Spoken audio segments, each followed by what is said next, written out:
Hello everyone, welcome back to my another mini blog. আৰু আজি মই ক'ত আছোঁ গম পাইনে? আজি আছোঁ আমাৰ শিৱসাগৰত থকা ভাগৱতী জুৱেলাৰীত। আৰু এফালে আমি গৈছিলোঁ আজি ভাগৱতী জুৱেলাৰীলৈ, যিহেতু 28 আৰু 29 তাৰিখে আমাৰ মামাৰ ল'ৰা জানদাৰ বিয়া, সেইবাবে কইনাৰ কাৰণে এটি সৰু উপহাৰ কিনিবলৈ বুলি গৈছিলোঁ ভাগৱতী জুৱেলাৰীলৈ। আৰু ইয়াত গৈ দেখিছোঁ ইমান ধুনীয়া ধুনীয়া জুৱেলাৰীবোৰ আছে, কোনটো ল'ম কোনটো নল'ম লাগে।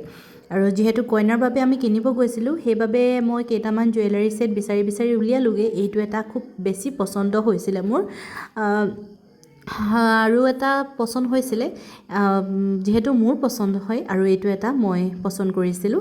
খুব ধুনীয়া লাগিছিলে, একদম চিম্পলত হয়, কিন্তু মাৰ বৰ এটা পছন্দ নহ'লে। এইটো মই কইনাৰ কাৰণে বিচাৰি উলিয়াইছিলোঁ। তাৰপিছত ভাবিলোঁ যে এইটো বিয়াৰ দিনাখনহে পিন্ধিব কইনাই, কিন্তু পিছত পিন্ধিবলৈ মন নকৰিব, যিহেতু আমিও একে।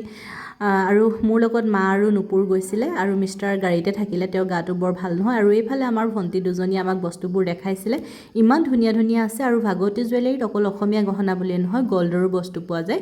আপোনালোকে প্ৰয়োজন হ'লে ইয়াৰ পৰা ল'ব পাৰিব। অসমীয়া গহনাসমূহো আছে, একদম ধুনীয়া প্ৰাইজত আপোনালোকে ল'ব পাৰিব। আৰু যিহেতু কৈছোঁৱে যে এইটো মোৰ পছন্দ হৈছিলে বুলি, প্ৰথমতে এইটোকে ল'বলৈ লৈছিলোঁ। তেওঁলোকে পেকিঙে কৰি দিছিলে, কিন্তু মাৰ বৰ এটা ভাল নালাগিলে। তেওঁ ক'লে যে এই বগা মণিবোৰ থকাৰ কাৰণে হেনো তেওঁ ভাল লগা নাই, যিহেতু তেওঁৰেই ভতিজা বোৱাৰীক দিব, তেওঁনো অপচন্দকে কিয় দিওঁ। সেইবাবে ভাবিলোঁ এইটো নালাগে, আকৌ বেলেগ এটা চাওঁ। আৰু এইফালে দেখিছে, আকৌ মই বিচাৰিবলগীয়া হৈছে। ইমান ধুনীয়া ধুনীয়া জুৱেলাৰীসমূহ আছে, দেখিছেনে? আপোনালোকে কিন্তু প্ৰয়োজন হ'লে ইয়াৰ পৰা ল'ব পাৰিব দেই।